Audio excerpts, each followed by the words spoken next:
Welcome to Nasdaq Trade Talks. I'm Jill Malandrino, global markets reporter at Nasdaq. Joining us for this segment, we have Brian Sweeney, head of Latin America indexes at Nasdaq, to discuss the role Latin America hopes to play in a global trade realignment and as we digitize and reindustrialize around the world. Brian, it is great to see you as always. Welcome back to Trade Talks. Thanks very much, Jill. Pleasure being here, and thanks very much for the invite. Looking forward. You got it. And I understand you were just at the Bloomberg LATAM New Economy Gateway Conference, and it was set in Panama. Give us some background as to what you learned at the conference and why it was set in Panama.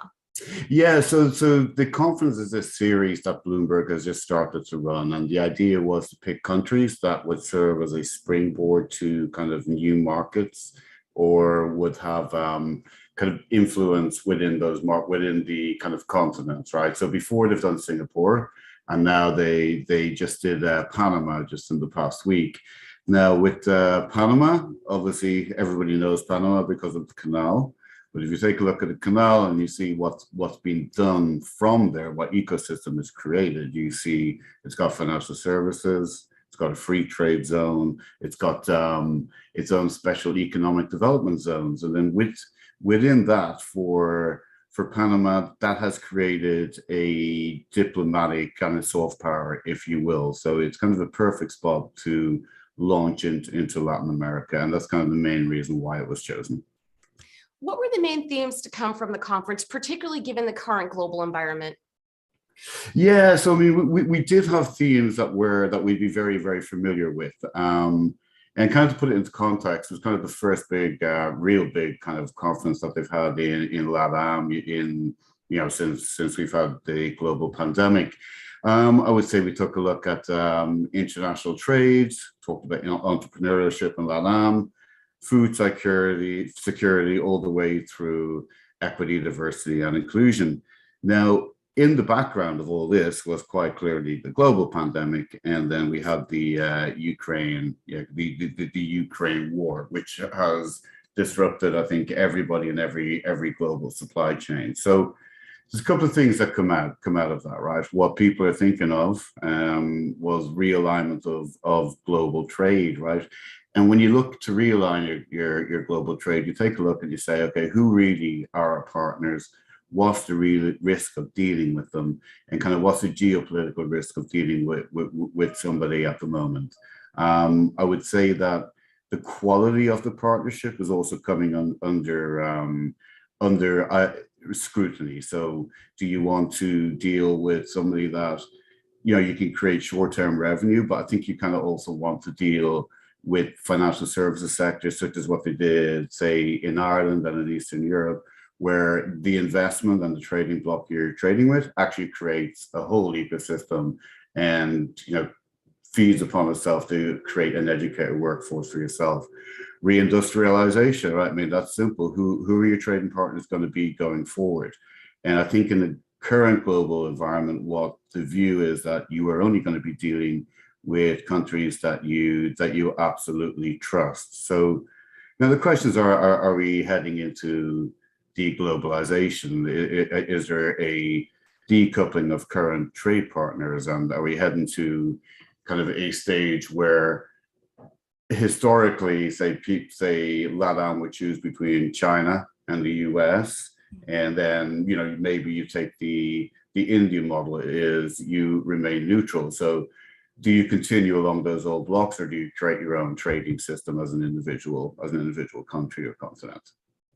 So what is the impact of all this on Latin America? How are they thinking about those ideas of trade realignment and reindustrialization? Yeah, I think the best way to do it would be, I'll give you an example, right? This actually was a fact that was very, very interesting to me personally. Did you know 30% of lithium is actually produced in Argentina, Bolivia, and Chile? That's a tremendous amount of a material that is currently in demand right now. We've seen semiconductor shortages in the world. We've seen the electric vehicle revolution, and they actually have the raw materials to give us answers for that. But previously, what was going on was these raw materials will be exported, say, over to Asia.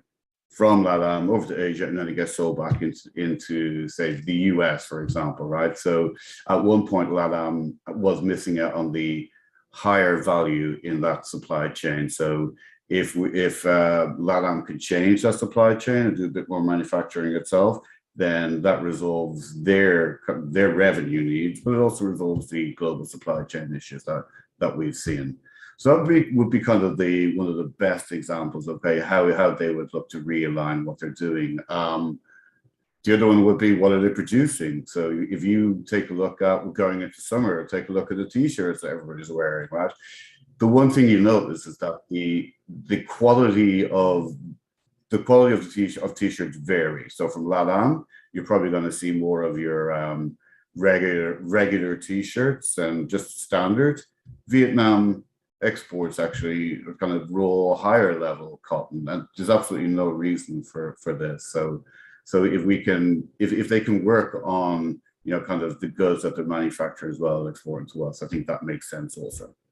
That's interesting. I did not realize that 30% of lithium came from that region. Thank you for sharing that. And Brian, to wrap up here, what sectors do you see performing well in Latin America?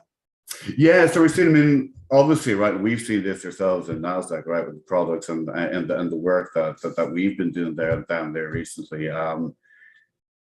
Overall, I would say investment inflows into technology companies. Fintech has absolutely done very, very well over the past number of years.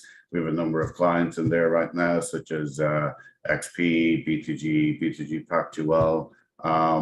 And they've kind of led the way, what I would say would be the digitization of the whole brokerage and banking industry. From there, with this overall technology kind of play, we're seeing health tech coming to the fore as well, in addition to wealth tech type companies.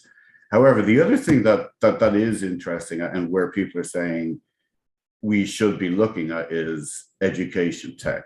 And certainly, personally, I have seen a lot of education tech companies from LATAM approach us recently. So why would they be important? Well, if you take a look at the social policies of what these countries are trying to do, it all ties back into the initial thesis of building a better investment and building an environment where you can just lift and move into, you can nearshore basically, you can move back into, say, investing in Panama, where it's speak perfect English, and then you move to, say, Brazil. But to get people to that level, we need education tech to kind of educate the workforce. All right, Brian, appreciate the insight. Thanks for joining us on Trade Talks. I'm Jill Malandrino, Global Markets Reporter at Nasdaq. Yeah, cheers. Thank you very much. Appreciate it. Thanks for your time. Bye-bye.